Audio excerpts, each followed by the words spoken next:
મિત્રો, હાલમાં સેમકો મ્યુચ્યુઅલ ફંડની લાર્જ એન્ડ મિડ કેપ ફંડનું NFO શરૂ થઈ રહ્યો છે.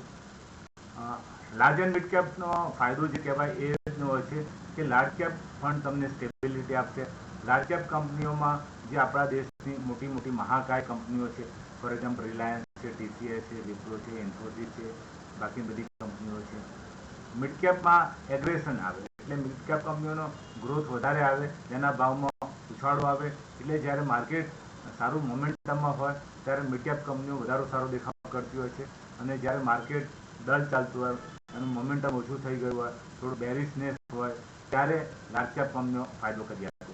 એટલે સ્ટેબિલિટી આપણને લાર્જ કેપ સ્કીમોથી લાર્જ કેપ સ્ક્રિપોથી મળશે, અને જે રિટર્ન્સ છે એ રિટર્ન મિડ કેપથી.